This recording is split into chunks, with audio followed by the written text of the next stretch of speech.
আমাদের ইন্ডাস্ট্রিতে ২ ধরনের কাজ বেশি হচ্ছে। এক হচ্ছে শিল্পী নির্ভর। এখন কিছু স্পেসিফিক কিছু শিল্পী আছে যাদের হিউজ ফ্যান বেস, যাদেরকে নিয়ে কাজ করলে না আ ভিউ চলে আসে বা ভিউ এর সম্ভাবনাটা অনেক বেশি থাকে। মানে শতকরা 90% সম্ভাবনাই আছে যে তাকে নিয়ে আমি একটা গল্প করব বা বানাবো। সো ভিউ আমার এটা খুব ভালো হবে, মানুষ দেখবে। আরেকটা ব্যাপার আছে যে আমি ভালো গল্পের কাজ করব, সেখানে শিল্পী প্রাধান্য খুব একটা পাবে না। আমার মনে হয়েছে যে অমুক শিল্পীকে নিয়ে আমি এই গল্পটা বলতে পারি। তার খুব বেশি ফ্যান বেস নাই, তাকে অনেক মানুষ তাকে নিয়ে চর্চা করে না, তাকে দেখে না। বাট গল্পটা তার সাথে যাচ্ছে। ওই কাজটা হবে আসলে গল্পের কাজ, গল্প নির্ভর কাজ, নট শিল্পী নির্ভর। এই গল্প নির্ভর কাজগুলো দীর্ঘদিন বেঁচে থাকে। মানে আমি এমনও হয়েছে ওদের স্বপ্ন পূরণে পাশে থাকতে পেরে আমরা গর্বিত। আমার একটা নাটক বোধহয় ৪ বছর, ৪.৫ বছরের মতো হয়েছে, অন এয়ার হয়েছে। নাটকে ভিউ আছে বোধহয় সর্বসা কুড়লে ৪ লাখ, ৪.৫ লাখ এরকম। আমিও ভুলে গেছি নাটকটার নাম। বাট খুব সম্প্রতি আমাকে ইউএসএ থেকে একজন ইনবক্সে মেসেঞ্জারে নক করেছে, বিশাল লেখা লিখেছে। পারিবারিক গল্পের কাজ ছিল ওটা। আমি খুবই মানে আনন্দিত হয়েছি যে আসলে একটা মানুষ একটা কাজ দেখে, এত পুরনো একটা কাজ, এতদিন হয়ে গেছে, সে এখনো কাজটার প্রশংসা করছে বা সে রিলেট করতে পারছে যে ভাইয়া এই গল্পটা আসলে আমার জীবনের গল্প, আমার মনে হয়েছে যে আমি আমার চরিত্রকে দেখতে পেরেছি। সো গল্প নির্ভর কাজগুলো অনেক দিন বেঁচে থাকে। ভিউ তো আসলে সাময়িক, হবে, থেমে যাবে। বাট গল্পের কাজগুলো চলতেই থাকে, থেকে যায়, মানুষ মনে রাখে আসলে। মানে ভিউ বাণিজ্য আপনার কতটুকু বিশ্বাসী? না, এটার কিন্তু প্রয়োজন আছে রোমান ভাই। দেখেন, দিন শেষে আমরা কাজ করি আসলে এই উদ্দেশ্যে মানুষ কাজটা দেখবে।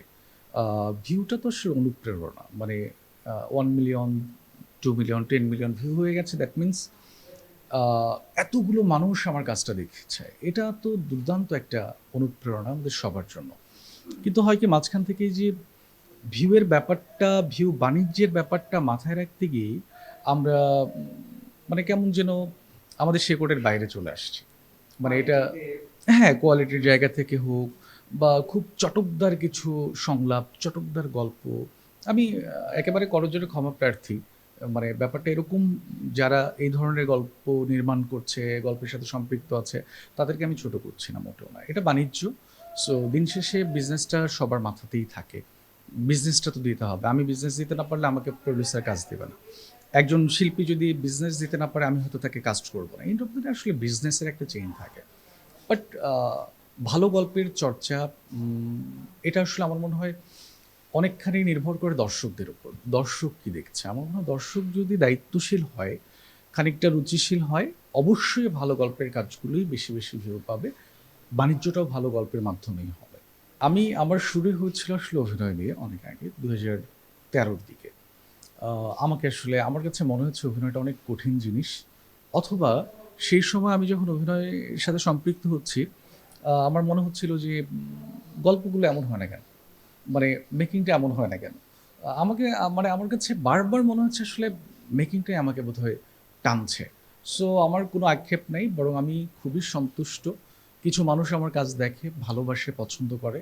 আমি মানে থ্যাঙ্কফুল তাদের কাছে যে আমি আমি খুবই কৃতজ্ঞ। আমার কাজ মানুষ দেখছে, পছন্দ করছে। এটাই আমার কাছে বিশাল প্রাপ্তি। নাটকের নাম হচ্ছে ডিয়ার ইন্ট্রোভার্ট। আ নাটকে মূল চরিত্রে অভিনয় করছে আরফান অনিক, নাবিলা বিনতে ইসলাম। এছাড়াও পাপিয়া আপা আছে, শাহি ভাই আছে, তারেক ভাই আছে, আরও অনেকেই আছে। আ নাটকের গল্পটা হচ্ছে এরকম যে আসলে পুরোপুরি একটা পারিবারিক গল্পের নাটক। গল্পে আমরা কিন্তু প্রেমটা পাচ্ছি না। মানে প্রেমটা নেই বললেই চলে, কিন্তু আ প্রত্যেকটা চরিত্রই আসলে আ প্রেমটাকেই চায়। সেই উপলব্ধি বোধটাই থাকে একটা পরিবারের মধ্যে। প্রেমের গল্প, কিন্তু একটু ভিন্ন অ্যাঙ্গেলের প্রেম, পারিবারিক প্রেম।